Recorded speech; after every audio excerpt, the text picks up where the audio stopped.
Nós começamos essa série, Não Pega Bem, dizer que segue a Jesus, e nós temos tratado de atitudes, de posturas que não condizem muito bem com aqueles valores do reino de Deus, não condizem muito bem com a postura que deveria ser de um discípulo de Jesus. E hoje nós vamos falar sobre esse tema.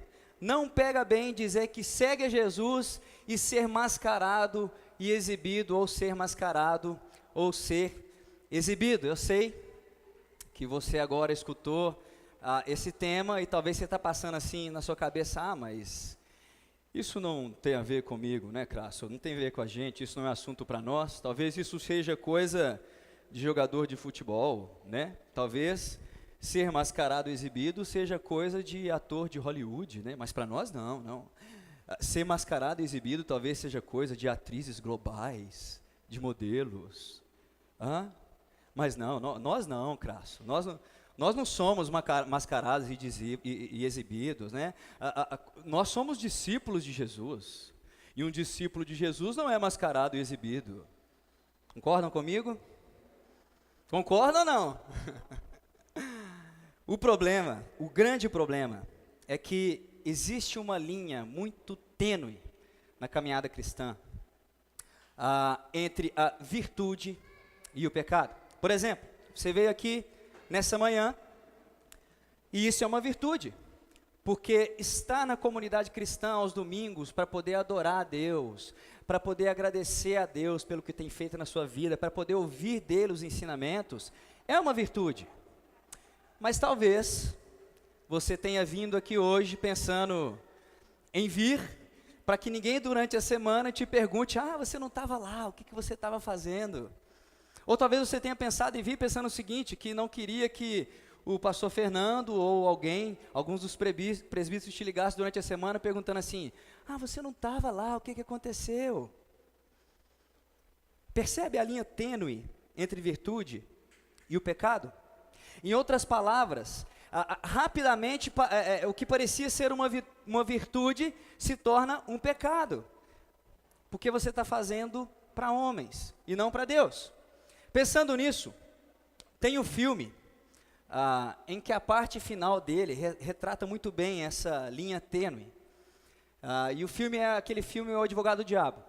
O Advogado do Diabo é a história de um advogado jovem, promissor, que nunca havia perdido uma causa sequer na carreira dele, e que estava sendo sondado a fazer parte da maior empresa de advocacia do mundo em Nova York. E aí então esse advogado, ele está advogando para um cliente dele, e no intervalo do julgamento ali, ele tem uma conversa com o seu cliente e descobre que ele é culpado. Ele é culpado de ter abusado de uma mulher, ele é culpado de ter abusado de uma adolescente, entre outras coisas. E após saber disso, ele volta desse intervalo e ele precisa tomar uma decisão. Olha só o que mostra esse trecho do filme. What are you doing, baby? You okay? I am now. All rise. The Honorable Judge Dawson D. preside. Please be seated. You're still under oath, young lady. You're a witness, Mr. Lomax.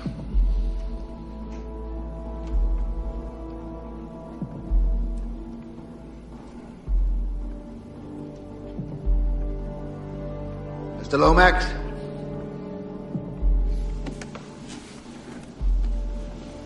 Your Honor, I'm terribly sorry, but I can no longer represent my client. I need to be replaced as counsel. Order. I join this court. Mr. Lomax, this is outrageous. Are you aware of the consequences of this action? I am, sir. I want to see both attorneys in my chambers immediately. I'm going to adjourn this trial until 9 a.m. tomorrow morning. I trusted you to defend me. You swore you would, Lomax. You'll burn for this. You just made the biggest mistake of your life. Baby, what are you doing? The right thing. I think the right thing. Oh, here they are. Are you gonna be disbarred? I don't know. Hey, Kevin, how's it feel to lose your first case? No comment. Hey, come on, ain't fair to talk to them all at once. 8 o'clock tomorrow morning, press conference, right? Gary ain't gonna talk to you now. 8 o'clock tomorrow morning. Neil? That's it. This story, this is the one, pal. This is the one you dream There about. is no story. Bullshit. A lawyer with a crisis of conscience? You gotta be kidding. It's huge. They're gonna disbar me, Larry. Right about that. Wait a second. Can they do that? Not when I get through with the story. We gotta talk, Kevin. You gotta give me an exclusive. This is wire service. This is 60 minutes. This is a story that needs to be told. It's you. You're a star.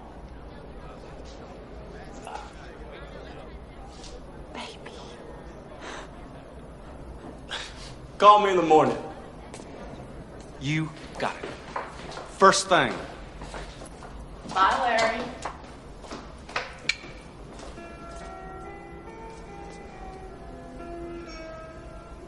Vanity. Definitely my favorite sin.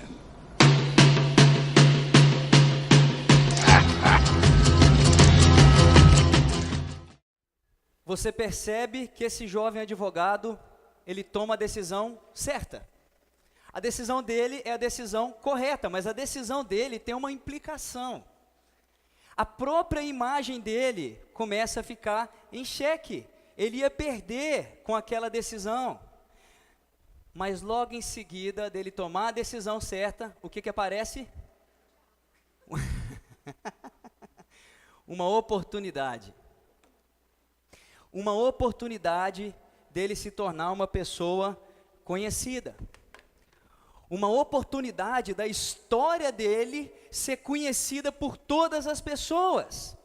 E a partir desse momento, o que acontece com esse jovem advogado? Ele passa a sentir orgulho de ter tomado a decisão certa. Percebe a linha tênue entre a virtude e o pecado? Não há nada de errado em você fazer o certo. Pelo contrário. É certo você fazer o certo. O grande problema é a motivação. O grande problema é o que você vai fazer com as coisas certas que você tem, com a sua moral, com a sua atitude ética. Você serve aqui na comunidade cristã, isso é uma virtude. Mas qual a sua motivação? Você serve as pessoas mais simples e mais pobres, pessoas carentes, você apoia em uma ONG que atende pessoas com dificuldades, isso é uma virtude. Mas qual a sua motivação? Você é uma pessoa honesta e dedicada à sua família? Isso é uma virtude. Mas qual a sua motivação?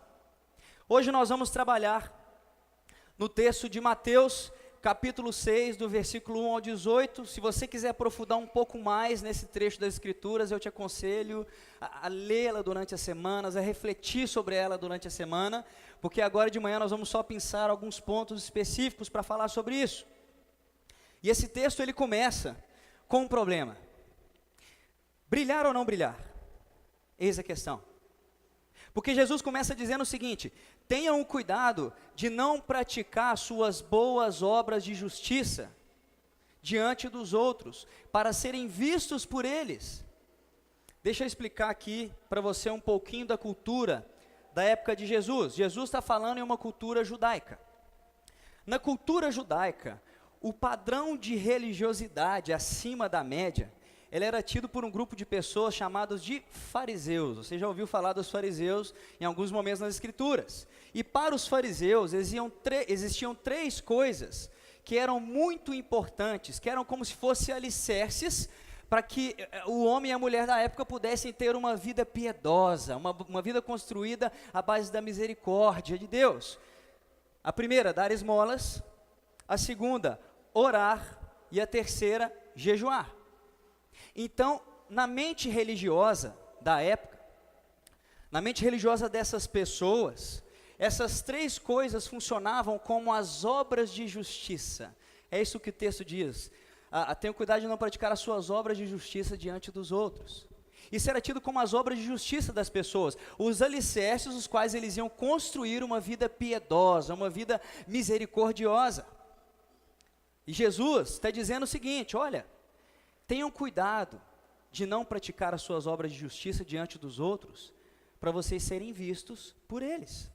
Ou seja, cuidado para você não fazer o que você faz só porque as pessoas estão te olhando. Cuidado para você não fazer o que você faz somente porque você tem espectadores. Ou cuidado para você não fazer o que você faz pensando no que as pessoas vão pensar de você com as suas atitudes.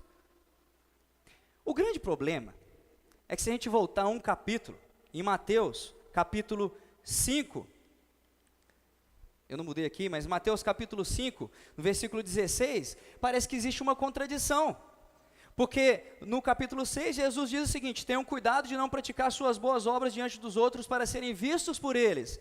Mas no capítulo 5, a gente já viu isso aqui, ele diz o seguinte: assim brilhe a luz de vocês diante dos homens, para que vejam as suas boas obras. Jesus parece que está se contradizendo um pouco, né? Dá essa impressão. Ele diz assim, que as boas obras de vocês brilhem diante dos homens. E ao contrário, ele faz agora. Deixa eu mostrar isso para você num quadro, para ficar mais claro. Olha só, em Mateus capítulo 5, no versículo 16, Jesus diz o seguinte: brilhe, é um imperativo, brilhe. No capítulo 6, olha só, Jesus diz assim, tenham o cuidado de não praticar. Aí você volta lá para o verso 16 do capítulo 5, que diz assim, ó, brilhe a luz de vocês. E no capítulo 5 ele já fala o seguinte: tenham cuidado de não praticar as suas obras de justiça. Até aí parece que tem um entrave. Mas aí olha a semelhança agora aqui. Diante dos homens. E no capítulo 6, diante dos outros. A semelhança continua. No capítulo 5 ele diz assim, ó, para que vejam as suas boas obras. E no capítulo 6 ele diz, para serem vistos por eles. A diferença é que no capítulo 6, no versículo 1, agora tem um ponto final. Acabou a ideia. Mas no capítulo 5, no versículo 16, ele diz assim, ó, e glorifiquem ao Pai de vocês. E no capítulo 6, não tem nada. Então a questão na vida não é você viver uma vida de destaque na sua profissão, não viver uma vida de destaque na sua profissão, não é essa a questão. A questão não é você não ter uma postura ética, uma moral correta. Não, essa não é a questão. A grande questão é você saber a motivação. Qual que é a sua motivação pela qual você faz essas coisas? Para quem você faz? Um outro filme antigo, que a gente já comentou sobre ele aqui algumas vezes, chamado Carruagem de Fogo, conta a história de um corredor na Olimpíada de Paris, em 1930. E esse corredor depois se tornou missionário na China, e ele escreve um diário para sua irmã. E no diário que ele escreve para sua irmã, ele diz assim, ó, quando eu corro, Deus sorri. Quando eu corro, Deus sorri. Isso para mim é icônico, é de uma fidelidade. É de uma fidelidade ao caráter de um discípulo. Porque você deve fazer o seu trabalho com excelência em todo momento, você deve ter atitude sim com excelência, você deve ter uma vida digna, ética, você deve viver como uma pessoa misericordiosa, piedosa. A grande questão é, você é um holofote, que quando você faz essas coisas, você ilumina ao Pai Celeste, você ilumina a Deus, ou você é um outdoor, que faz essas coisas para ser iluminado, para iluminar a si mesmo, para você estar em foco. Você faz para que as pessoas te percebam, ou você faz para que as pessoas olhem para você e percebam o Deus Criador e Redentor da humanidade? No capítulo 5, Jesus está nos dizendo assim, cuidado com a omissão. Cuidado com a omissão. Cuidado para você não fazer para a glória de Deus. Cuidado para você não estabelecer uma vida medíocre. Cuidado para você não ter diferença nenhuma entre um verdadeiro discípulo de Jesus. Cuidado com a omissão. Obrigado, meu bem. No capítulo 6, Jesus está dizendo assim, cuidado com a sua motivação. Percebe a diferença sutil? Isso foi muito bem sintetizado por dois pensadores cristãos. O primeiro, A.B. Bruce, que disse o seguinte: devemos mostrar quando tentados a esconder, e devemos esconder quando tentados a mostrar. Nós devemos mostrar as nossas atitudes baseadas no caráter de um discípulo, nós devemos fazer as nossas coisas com excelência, nós devemos ser misericordiosos e ajudar as pessoas quando nós somos tentados a não fazer essas coisas. Mas nós devemos esconder quando somos tentados a mostrar. Quando você tira aquela foto no Facebook, tira aquela foto e vai postar no Facebook. Mas antes de apertar o botãozinho publicar, o compartilhar, você olha e diz assim, não pega bem. Eu estou sendo só um holofote. Aliás, eu estou sendo um outdoor. Isso vai iluminar a mim. Isso não vai glorificar o meu Pai. John Stott, um outro pensador, diz o seguinte: nossas obras devem ser públicas, para que nossa luz brilhe, nossa devoção deve ser secreta, para não nos vangloriarmos dela. Que as nossas atitudes possam brilhar, Fernando falou sobre isso, sal e luz, possam abençoar as pessoas à nossa volta, possam glorificar o nosso Pai, mas que a nossa devoção, existe um perigo muito grande, um orgulho religioso grande, que pode nos levar a sentir orgulho por termos um bom tempo de oração, a sentir orgulho porque nós temos um período bom de leitura da palavra e outras pessoas não têm, a sentirmos orgulho porque nós lemos aquilo que outras pessoas não leram, pobre delas, coitada dessas pessoas que não leram isso. Isso é lindo, que a nossa devoção deve ser secreta para não nos vangloriarmos dela, isso é maravilhoso. Isso é maravilhoso, para que a gente não caia no orgulho. Mas quais são essas práticas secretas que Jesus menciona no texto? A primeira delas é o exercício da misericórdia, que ele atrela ao dar esmolas. Ele fala de dar esmolas. A segunda delas é o exercício da devoção, e aí ele fala sobre a oração. A terceira delas é o exercício da dependência de Deus. E ele fala sobre o jejum. Não se arrepie, fique tranquilo, eu sei que você não ouve muito isso aqui, mas hoje você vai ouvir bastante. Ele fala sobre o jejum, não como barganha, tá? O jejum da forma como que ele deve ser, para exercitar a nossa dependência do Pai. E nessas três práticas, Jesus ele vai ter uma abordagem padrão.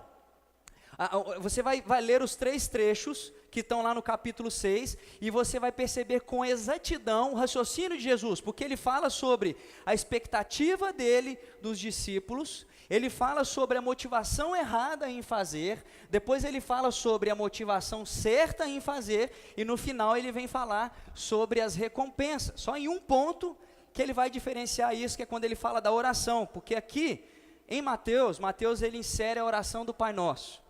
Mas nós não vamos falar da oração do Pai Nosso aqui hoje, tá? Nós vamos seguir falando dessa estrutura de Jesus nessas três práticas aqui. Estão comigo? Estou rápido demais? Está dando para entender aí? Então vamos lá. Primeiro, qual a expectativa de Jesus? Qual a expectativa de Jesus? Você vai ler lá no capítulo 6, que ele diz assim: portanto, quando você der esmola, e depois mais abaixo ele diz assim: mas quando você der esmola, e depois quando ele vai falar da oração, ele fala o seguinte: e quando vocês orarem, e logo mais abaixo ele diz: mas quando você orar, e quando você vai falar sobre o jejum, ele diz assim, ó, quando jejuarem, e depois, ao jejuar, Jesus começa dizendo que a sua expectativa é que seus discípulos façam do exercício da misericórdia, do exercício da devoção, do exercício da dependência de Deus, uma prática constante em suas vidas. Jesus, ele não trata essas práticas como uma condição. Senão ele teria colocado uma frase condicional. Ele não está dizendo assim, ó, meus discípulos, se vocês derem esmolas, ou meus discípulos, se vocês orarem, ou caso vocês pensem em jejuar. Não, ele não está dizendo isso, ele está dizendo o seguinte: meus discípulos, todas as vezes que vocês orarem, porque eu espero que vocês sejam homens e mulheres de oração. Meus discípulos, quando vocês ajudarem, derem esmola para os outros, porque eu espero que os meus discípulos sejam misericordiosos de coração. Meus discípulos, quando vocês jejuarem, porque eu espero que vocês sejam homens e mulheres que exercitem a dependência de Deus. Ele não está colocando essas práticas como opção. Não é uma opção. Ele espera que eles pratiquem isso de verdade. Ele espera que os discípulos trabalhem isso como uma consequência direta, na qual ele espera que eles façam sempre. Não é uma condicional. E aí depois que ele fala das expectativas que ele tem sobre os discípulos, ele vem falar sobre a motivação errada em fazer. Primeiro, a motivação errada no exercício da misericórdia. Porque ele diz assim: não anunciem isso com trombetas. Quando vocês derem esmolas, não fiquem anunciando isso. Quando você ajudar as pessoas, não fiquem anunciando isso. Alguns comentaristas entendem que esse soar da trombeta, na verdade, ele se refere a um recipiente que ficava nas sinagogas antigamente, onde as pessoas depositavam as suas ofertas, onde elas depositavam seus dízimos, onde elas depositavam suas contribuições, e esse recipiente era um recipiente de metal. Então, quando ele diz assim, para não soar como trombeta, esses comentaristas entendem o seguinte, que esse sujeito, ele ficava com as moedas dele na mão, sentadinho lá, e se não tivesse ninguém na igreja, ele não ia lá colocar a contribuição dele. Ele esperava a igreja ficar cheia de gente, ele esperava ter aquela multidão da igreja, e quando tinha aquela multidão, ele se levantava, ele ia lá na frente, e ele não colocava as moedas dele assim, naquele respeito. Ele levantava as mãos assim, lá no alto, e soltava as moedas, e quando elas caíam, fazia aquele... E aí todo mundo olhava e falava assim: nossa, quem que foi? Uau, quem que foi esse que colocou? Quem foi esse? Percebe? Quando forem dar esmolas, não anunciem com trombetas, como fazem os hipócritas nas sinagogas e nas ruas, a fim de serem honrados pelos outros. Qual que é a motivação deles? Ser honrado pelos outros. A motivação deles é que eles esperam ser honrados pelas pessoas. Agora olha só no exercício da devoção, na oração, ele diz assim, um outro detalhe cultural, daqui a pouco. Ele diz assim na oração: não sejam como os hipócritas. Eles gostam de ficar orando em pé nas sinagogas e nas esquinas, a fim de serem vistos pelos outros. Qual que é a motivação deles no texto? Serem vistos pelos outros. E aqui um outro detalhe cultural. O judeu, nos tempos de Jesus, ele tinha um hábito de orar 3 vezes ao dia. Se você pegar o livro de Daniel, você vai ver Daniel e seus amigos orando 3 vezes por dia. Se você pegar o livro de Atos dos Apóstolos, você vai ver Pedro e João, em um determinado momento, eles estavam indo para um templo para orar. Ou seja, naquele momento específico, eles estavam fazendo isso. E o que acontece? Se você vai estabelecer essa prática para você vai organizar a sua agenda, de forma que nos momentos em que você vai ter essa prática, esse exercício da oração, você esteja em um lugar o quê? Tranquilo, calmo, sem barulho, né? Em que você possa estabelecer um diálogo com o Pai e experimentar a vontade dele na sua vida. Mas o que os fariseus faziam? Os fariseus, eles faziam o contrário disso. Os fariseus, eles organizavam as suas agendas de forma que no horário em que eles fossem orar, eles estivessem assim, numa das ruas mais movimentadas de Jerusalém, num daqueles cantos, naqueles bairros de Jerusalém, onde tinha o maior público, a maior quantidade de pessoas andando. E aí, daquele horário, ele estava andando na rua e de repente ele parava e falava: oh Deus, e as pessoas olhavam para ele: nossa, olha, independente do que ele esteja fazendo, ele está orando. Por quê? Porque a motivação dele era qual? Ser visto pelos outros. Tinha pessoas olhando. Não importa o que ele estivesse fazendo, tinham pessoas assistindo. E ainda, quando Jesus fala do exercício da dependência de Deus, o jejum, ele diz assim: quando vocês jejuarem, não mostre uma aparência triste como os hipócritas, pois eles mudam a aparência do rosto, a fim de que os outros vejam que eles estão jejuando. Você percebe comigo que a motivação, nos 3 exemplos, é que as pessoas me vejam, é que as pessoas me notem, é que as pessoas me admirem, me observem. Você pode estar fazendo a coisa certa, mas talvez com a motivação errada. Isso são apenas 3 exemplos que nós temos, mas se aplica para a vida como um todo. De todas as coisas que nós fazemos, nós podemos estar tomando decisões, atitudes e posturas certas. Mas qual a motivação do seu e do meu coração? Nós estamos fazendo a coisa certa, sendo o holofote, iluminando ao Pai Celeste, ao Deus Criador, ao Deus que é Pai, fonte da vida, o Deus Redentor, aquele que tem feito a obra na sua e na minha vida, e que tem nos capacitado para toda boa obra? Ou você tem feito para que você seja iluminado pelo holofote? Você deve ter percebido comigo que ele usa por 3 vezes, nos 3 momentos, a palavra hipócrita. No exercício da misericórdia, ele diz: como fazem os hipócritas nas sinagogas e nas ruas, quando você vai ajudar. No exercício da devoção, ele diz: não sejam como os... E no exercício da dependência, ele diz também: não mostrem uma aparência triste como os hipócritas. A palavra hipócrita, Jesus resgata de um termo grego, utilizado, que era atribuído ao artista do teatro grego. Quando o artista do teatro grego, ele desempenhava diversos papéis na mesma peça, usando máscaras diferentes. Ou seja, o mesmo artista, numa mesma peça, ele utilizava de máscaras para desempenhar vários papéis, outros papéis. E Jesus pega esse termo do artista grego, que era chamado de hipócrita, e vai dar a esse conceito uma conotação negativa que nós usamos até hoje.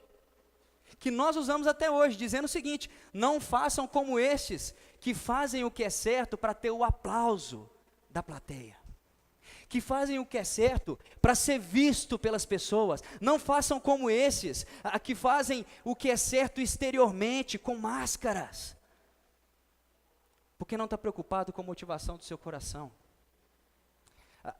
Façam como um discípulo. Façam como um discípulo que se preocupa em preservar o que tem dentro do seu coração, e não só exteriormente. Não é deixar de fazer o que é certo, não é deixar de fazer o que é certo para não ser confundido com os hipócritas.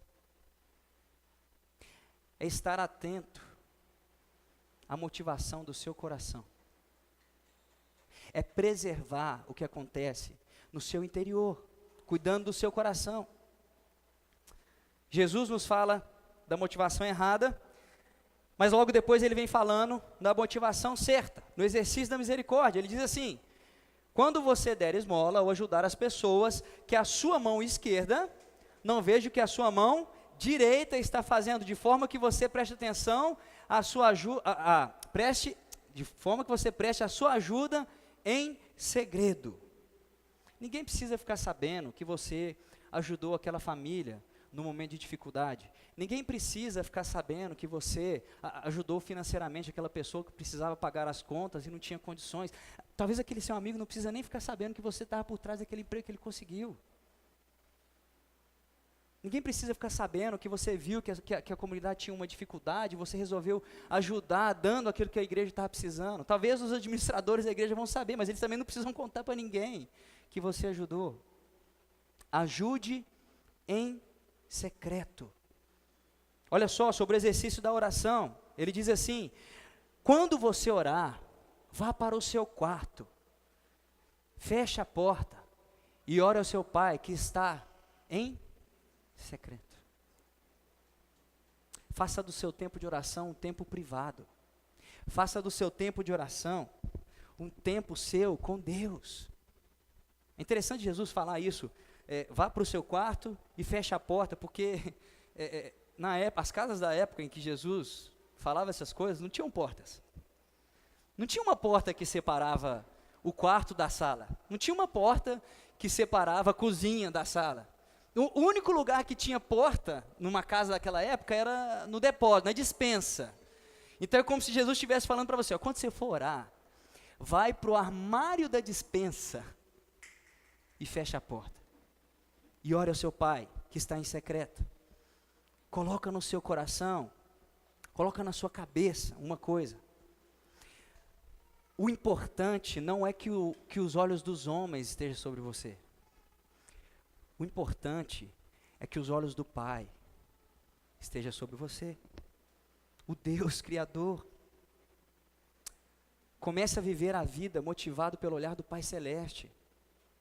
Não viva a sua vida motivado pelo olhar dos homens. Sabe por quê? Quando você vive motivado pelo olhar do Pai, isso muda a sua vida. Por exemplo, tem gente que só trabalha quando tem alguém olhando. Tem gente que está lá no trabalho e só trabalha quando o chefe está perto. Oh, o chefe está perto. Vem cá. Tem gente que só trabalha quando tem as pessoas observando ele fazendo. Tem adolescente jovem que só estuda quando o pai está olhando, quando a mãe está olhando. É desse jeito. Não tem olhar, mudou a postura. Oh, o chefe está ali. Ih, foi embora. Fica tranquilo aí, galera, está tudo bem. É mais ou menos assim. Eu vou fazer o que eu tenho que fazer. Essa é a mentalidade. Porque quando você faz as coisas sob o olhar do Pai não é um olhar de ira. O olhar do Pai não é um olhar de juízo que vai te massacrar. O olhar do Pai é um olhar de amor. É um olhar bondoso, sabe? É um olhar que inspira, é um olhar que inspira você a fazer as coisas. É um olhar que te coloca no caminho certo. Sabe, o olhar do Pai Celeste é como aquele filme Carruagem de Fogo. Eu vou fazer o que eu tenho que fazer. Porque quando eu faço o que eu tenho que fazer, Deus sorri. Quando eu faço as coisas que eu tenho que fazer, sobre o olhar do Pai, Ele sorri para mim. Ele sorri para o que eu faço. Ainda sobre o exercício do jejum, da dependência. Ao jejuar, arrume o seu cabelo, lave o rosto, para que não pareça aos outros que você está jejuando, mas apenas ao seu pai que vê em secreto. Quantas vezes nós, pai de família, estamos dando duro danado, pegando pesado no trabalho, e a gente entra naquela crise do reconhecimento. No reconhecimento da esposa, o reconhecimento do filho, a gente está trabalhando e a gente não tem reconhecimento de ninguém, ninguém está vendo o que eu faço, e a gente chega em casa assim, olha, eu estou cansado, estou exausto, o colarinho todo torto, a roupa toda amassada, olha, nossa, como eu trabalho, estou suando, como eu estou dando duro. Qual a intenção de chegar e falar assim, meu querido, como você está trabalhando, pai, como você está trabalhando muito. Quantas vezes não passa isso na gente, quando tem essas crises de reconhecimento? Porque a gente quer que alguém vire para nós e faça isso, você está trabalhando demais, nossa, olha como você está fazendo as coisas, uau, que grande homem você é.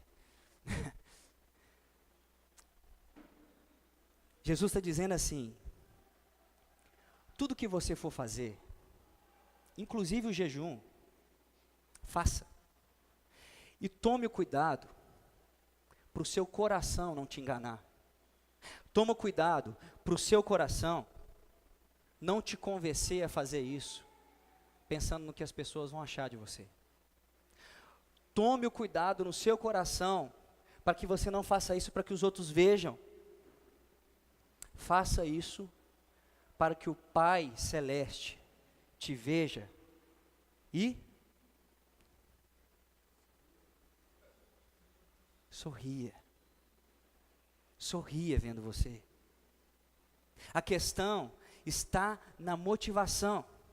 E o último item, a gente falou da expectativa de Jesus, a gente falou da motivação errada, da motivação certa, e o último item, as recompensas. Ele fala das recompensas. Jesus diz assim, por 3 vezes, no final de cada trecho, quando você lê, você vai ver que ele fala sobre essas coisas. No primeiro trecho das esmolas, no segundo trecho da oração e no terceiro do jejum, ele diz assim, acerca dos hipócritas. Ele diz, eu lhes garanto que eles já receberam a sua plena recompensa.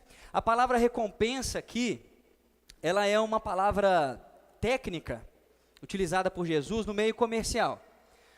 Nos dias de hoje a gente poderia substituir a palavra recompensa por pagamento à vista e com recibo. Ou seja, mais ou menos assim, quando eu estou lá em casa e estou preparando um estudo aqui, eu estou preparando um sermão, uma mensagem para trazer para vocês, pensando em ser notado, em ser admirado. E aí quando eu termino, você vem e diz assim, nossa, Crasso, foi muito bom hoje, foi maravilhoso. E eu te viro para você e falo assim, não, nem tanto, foi. É como se Jesus falasse assim, ó, tá bom, então é isso que você quer? Toma, seu pagamento está feito. Você já recebeu. Jesus diz assim,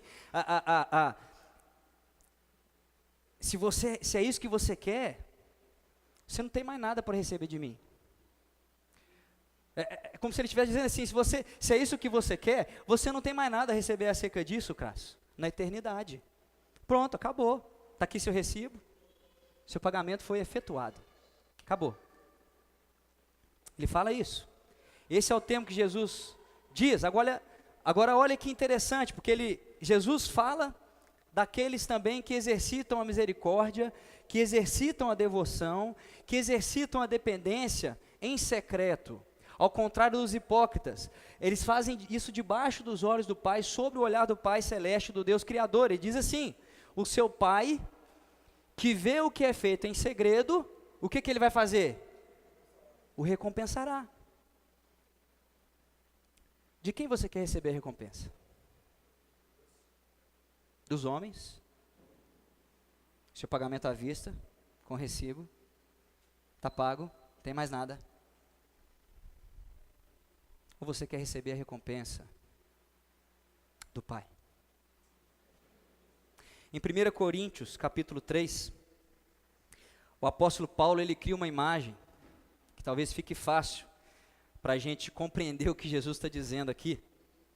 Ele cria a seguinte imagem, ele diz assim, quando os nossos olhos se fecharem para a história, e se abrirem para a eternidade, nós vamos encontrar lá com Jesus, e talvez Jesus vai falar assim, ô Anjo Gabriel, vem cá Anjo Gabriel, faz um favor para mim, corre lá, pega as obras aqui que foram feitas pela Nelisa, pega as obras que foram feitas pela Regina, pelo William, pela Marisa, por todo mundo aqui, pelo Cleiton, traz tudo, pode trazer tudo. E aí o Anjo Gabriel vai e busca tudo, e aí o apóstolo Paulo diz que naquelas obras existem ouro, existem prata, existe palha, existe madeira. E aí, quando tudo estiver reunido assim, vai fazer um monte, vai colocar tudo lá, Jesus vai dizer assim, Anjo Gabriel, bota fogo nisso aí, põe fogo em tudo isso aí, vamos provar isso aí no fogo. E aí vai pôr fogo em tudo. Então, o apóstolo Paulo diz o seguinte, o que for ouro e prata, vai permanecer. Mas o que for palha e madeira, acabou, vai sobrar só um carvãozinho ali. Para pensar um pouquinho nisso. Porque esse vai ser um momento de uma grande surpresa para nós. Talvez existam pessoas, pastores, pregadores, profissionais exemplares, pessoas que são referência para nós, grandes líderes,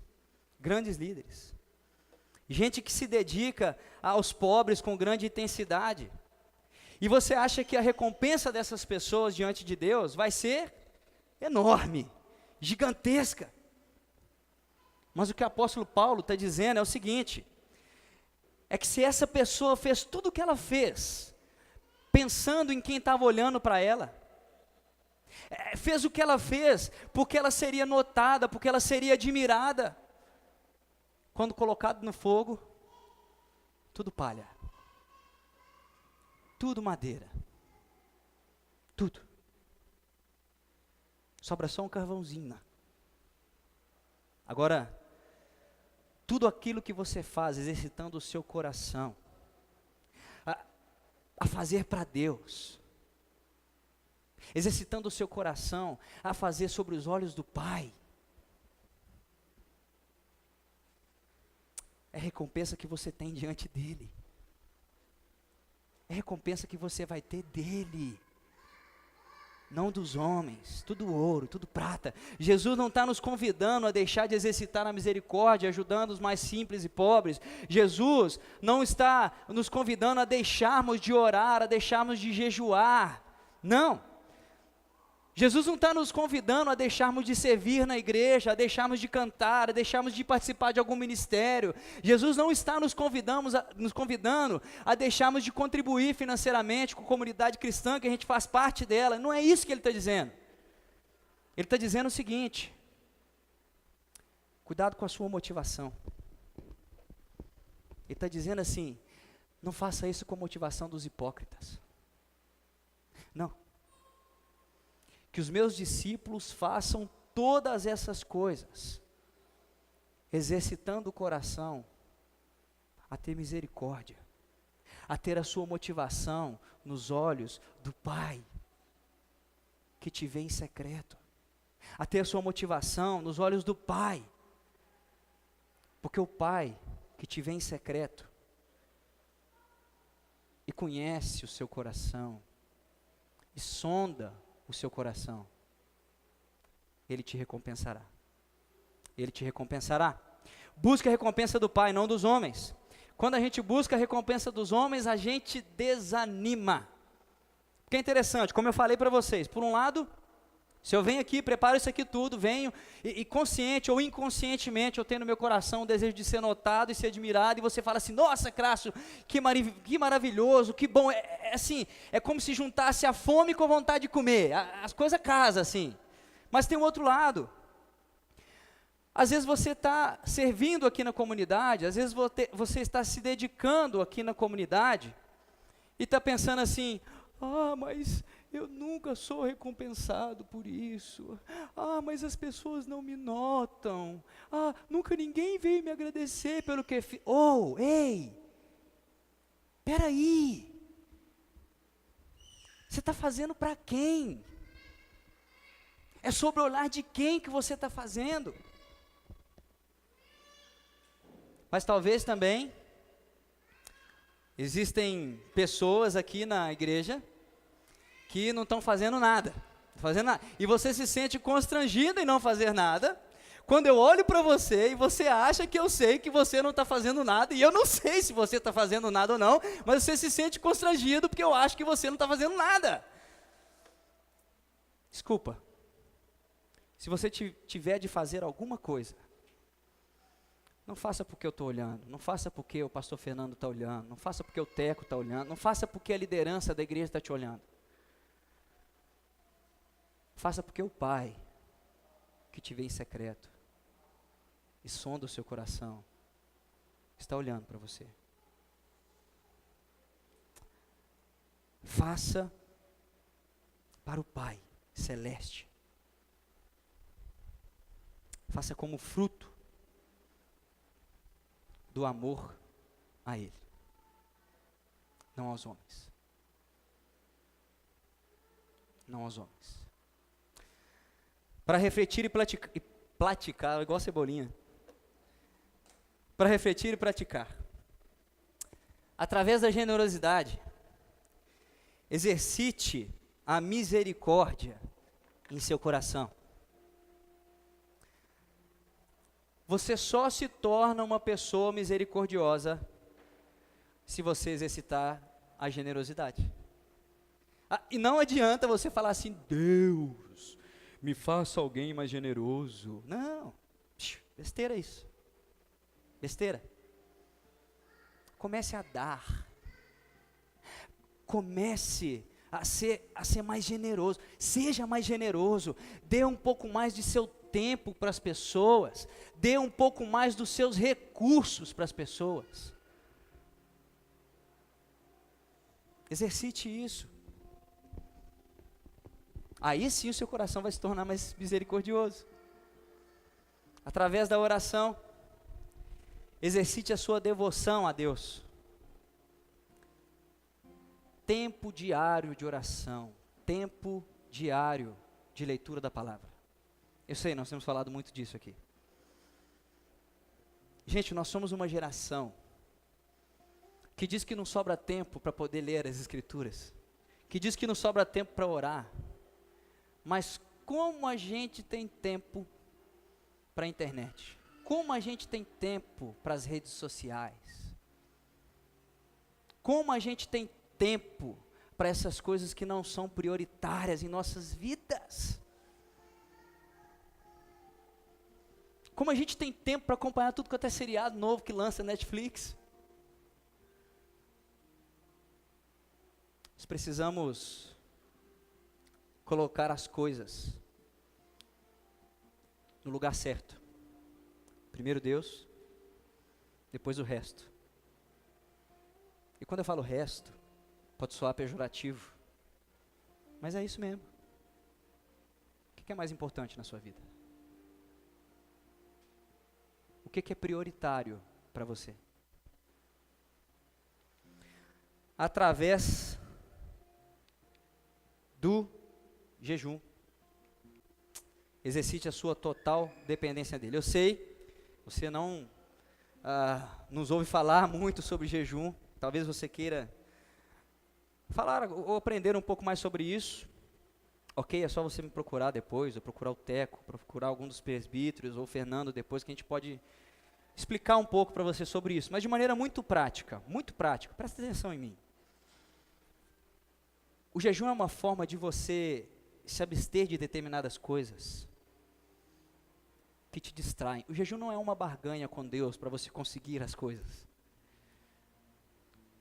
O jejum é uma forma de você se abster das coisas que te distraem, das coisas que tiram o seu foco, para você se concentrar naquilo que realmente importa. A sua relação com Deus. Para muitos, a alimentação é uma distração. Mas para outros, eu fico me perguntando, fico pensando comigo, o que seria pior? Um jejum de 24 horas sem oração, sem alimentar, sem alimentação nenhuma, ou um jejum de 24 horas sem computador, sem internet, sem celular, sem redes sociais, sem televisão, sem futebol.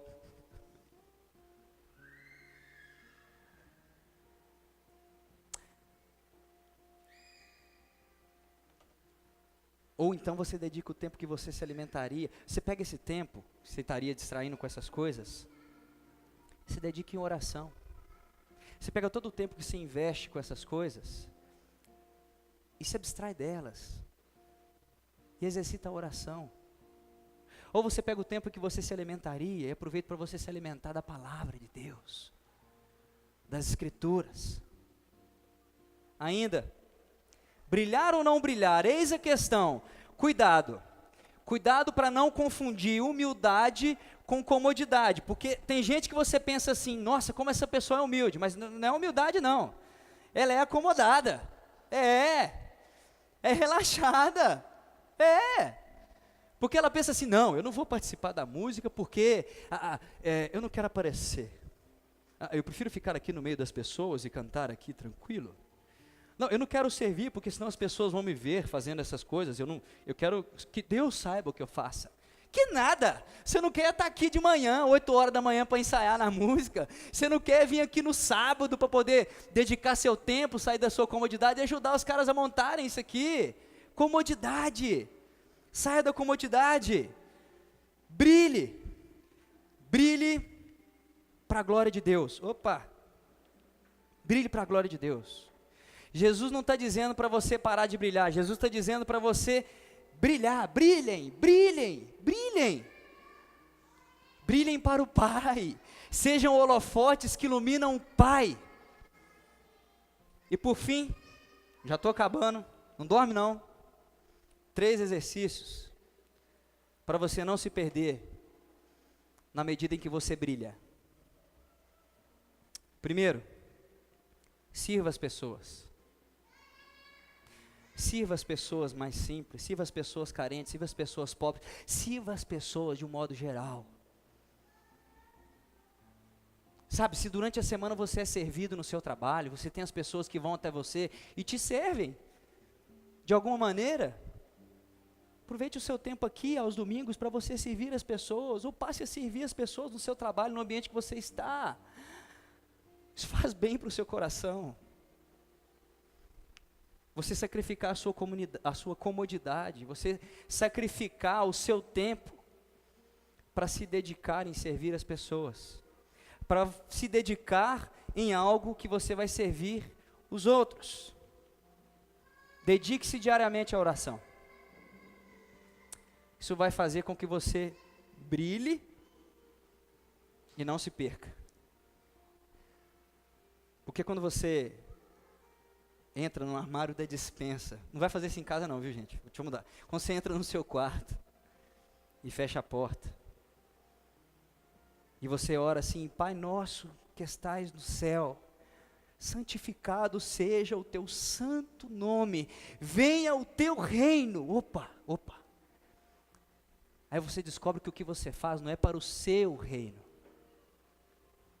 é para o reino dele. É para o reino do Criador, o Redentor. A oração nos preserva, ela preserva no coração, nosso coração. E por último, jejue com regularidade. Resgate essa prática no seu dia a dia.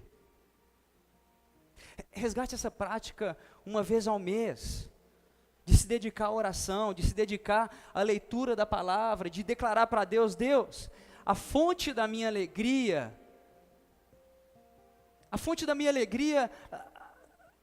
não é as redes sociais, a fonte da minha alegria não é a internet, a fonte da minha alegria não é a alimentação, não é a comida que é a fonte da minha alegria. A fonte da minha alegria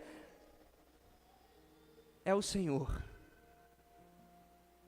A fonte da minha alegria é a palavra de Deus, como diz o salmista. Vamos orar? Senhor Deus amado, Pai, obrigado, Senhor, por nessa manhã nos ensinar um pouco mais sobre esses exercícios, Pai, que nos conduzem a olharmos para Ti